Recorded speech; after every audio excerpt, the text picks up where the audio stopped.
ni Laila de Lima, enough is enough of Sarah's brattiness, no? With ano po 'yan, yung talagang yung pang-declamation na ah, enough of enough is enough of this brattiness. Who are y- who is she to continuously show disrespect? Ganyan po magbigkas yan. Parang ano yan, si Laila de Lima parang laging nasa declamation, Who is she to continuously show disrespect to this institution? Enough is enough. Enough of her brattiness. Yan po ang lahat po ng laman ng media ngayon, no? Masyado raw bratinela itong si Inday Sara, hindi dumadalo. Alam po ninyo, prior to this, kasi kinakailangan po natin maging fair, no? Hindi kasi fair ang media eh. Ngayon po, pag bukas po lalabas yan lahat na hindi na naman dumalo si VP Sara, napaka-importante ng pagdalo niya. Tapos hindi na nga dumalo, nagbigay pa ng mga kondisyon. Mga imposible daw na kondisyon. Okay, eto po yung sulat ni VP Sara, no? Sasabihin naman, talagang bratinela yan. Sabi po ni VP Sara, it has come to my attention that the Office of the President, OVP budget of from the wala na tabunan million pesos has been deferred due to the committee's insistence that I attend the plenary deliberations.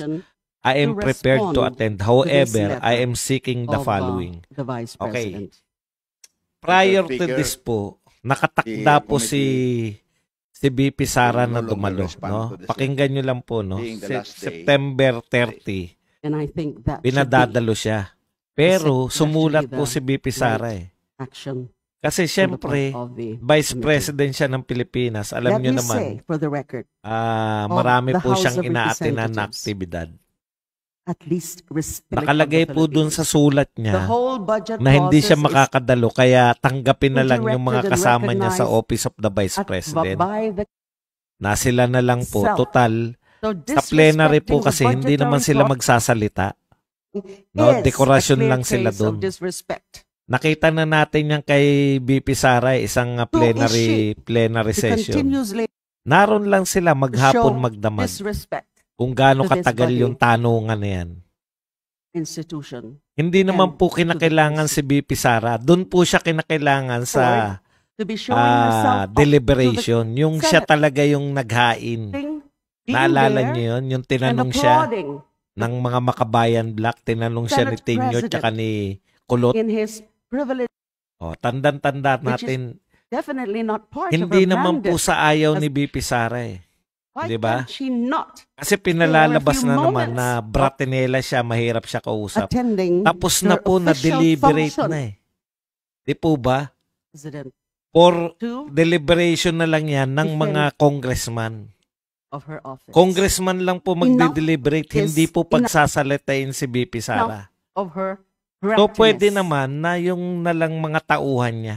Okay. Paliwanag lang natin kasi ang palalabasin na naman ng media, hindi na naman natuloy, bastos talaga to si VP Sara, sarili niyang budget. Hindi po ba tama yun?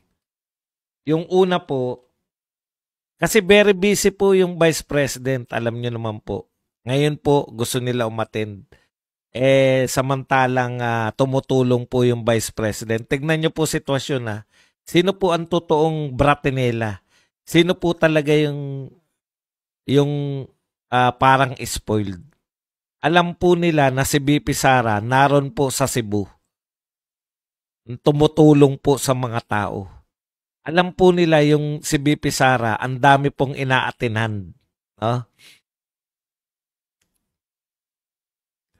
Ang dami niya pong inaatinan, kaya busy siya.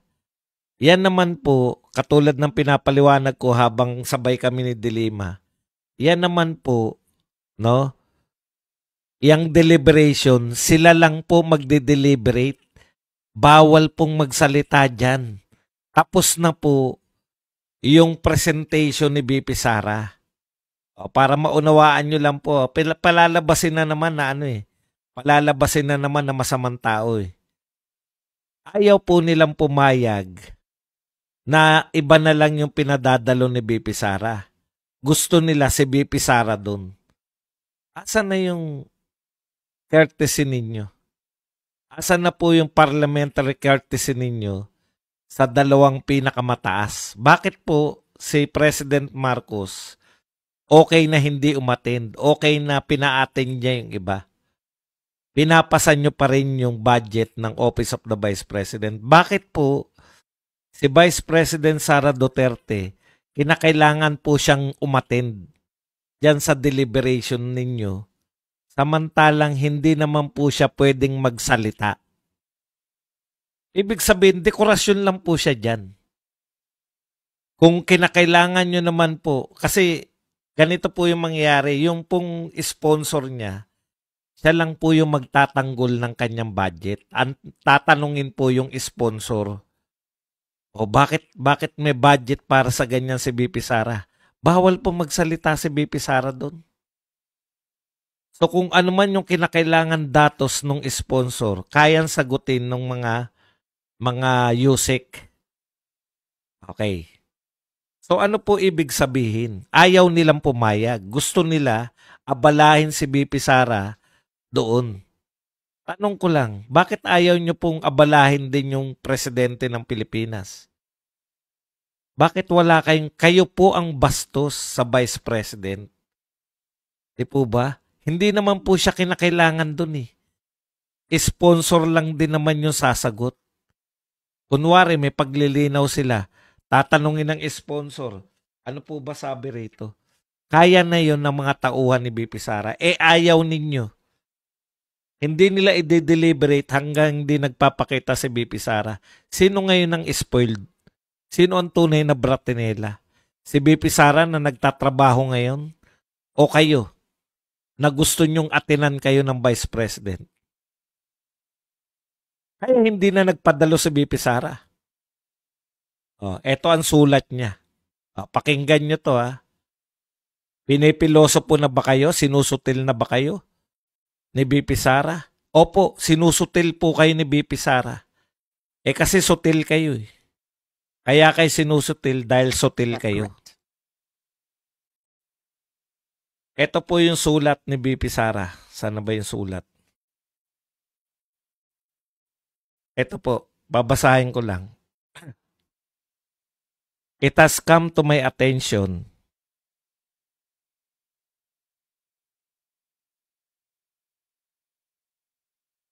that the Office of the Vice President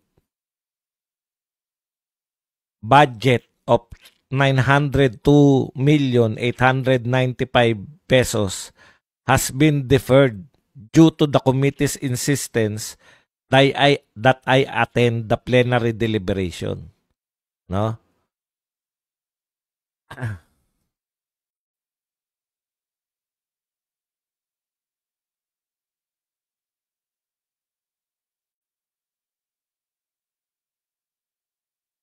I am prepared to attend. However, I am seeking the following.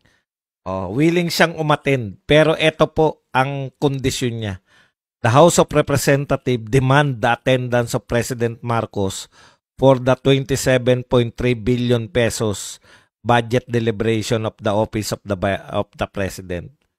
Number 2, alternatively, I will attend if the Committee on Good Government and Public Accountability will produce before the plenary schedule a Department of Justice document confirming that the Immigration Lookout Bulletin order for the following OBP personnel has been lifted. A. Attorney Zulaika Lopez. B. Mr. Lemuel G. Ortonio. C. Attorney Rosalyn Sanchez. D. Attorney Sunshine Chari Fajarda. E. Miss Gina Acosta. F. Miss Julieta Villa del Rey. Mr. Edward Fajarda. Please let me know by written communication how you wish to proceed. Thank you for your attention to this matter. Panunutil po ba yan ni BP Sara? Opo. Kasi sutil kayo eh. Di po ba? Gusto ninyong abalahin yung Vice President, paatin ninyo dyan. Hindi naman siya pwede magsalita. Kasi itong mga to nabitin. Pwede naman sila magtanong nung deliberation ng budget ng OBP. May mga nagtanong po ba? Meron. Yung dalawang makabayan. Ngayon si Dilima, kaya gigil na gigil, siguro naisip nila na magtatanong sila ngayon. Bubusisiin nila ngayon. Late na kayo eh. Hindi nyo binusisi noon. Eto naman po si Kulot. Ang sabi po ni Kulot. Yung nagtanong na to sa kanya. Ang kailangan ng taong bayan ay transparency. Yan ang pahayag ni Kabataan Representative Reneco. Nag-move niya na i-terminate ang interpellation period para sa panukalang budget ng Office of the President. Bagay na inaprubahan naman. Not the time for immunities. Now is not the time for conditions. No? Bagay na inaprubahan naman ng mga mayorya ng Kamara. Dahil ito sa hindi pagdalo ni Vice President Sara Duterte o ng kanyang staff sa budget deliberations ng kanyang opisina. Dumalo nga eh. 'Di ba? Dumalo nga nung una niyong pinatawag. Ang problema, ayaw ninyong i-deliberate. Kita niyo yung problema, no? Dadalo sila, ayaw naman nilang tanggapin yung pinadadalo ni BP Sara. Kayo ang may kasalanan kasi ang gusto ninyo, Vice President mismo yung aatin sa inyo. Ayaw nyo ng staff niya. Kaya ngayon, sige, magmatigasan na lang kayo. Sabi ni Dilima, babawasan daw niya yung budget ng Office of the Vice President. Okay lang po yun.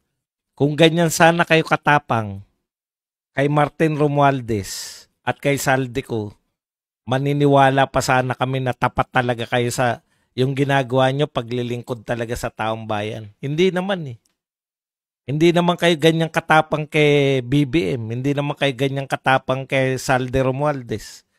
Saldi Romualdez na tuloy. Kay Saldico at saka kay Martin Romualdez. Galit lang talaga kayong mga dilawan at makabayan black kay BP Sara. Kaya walang mangyayari. Hinahanapan nyo lang ng butas. At wala naman kaming pakialam. Si BP Sara, isiro nyo nga, okay na eh. Wala nang problema. Nakakapagtrabaho yung tao. Kukwestiyonin nyo ba? Mawawala po ba yung transparency pag hindi dumalo si BP Sara? Ano pa bang transparency ang gusto ninyo? Very transparent na. Lahat ng katanungan ni Kulot tsaka nung isa, sinagot na ni BP Sara. Ano pa ang kinakailangan nyong ipasagot? In fact, hindi naman siya pwedeng sumagot. Gagawin nyo lang dekorasyon, kinakailangan nyo pa si BP Sara pa. Yan yung problema ng mga to. Kayo ang tunay na bratinela.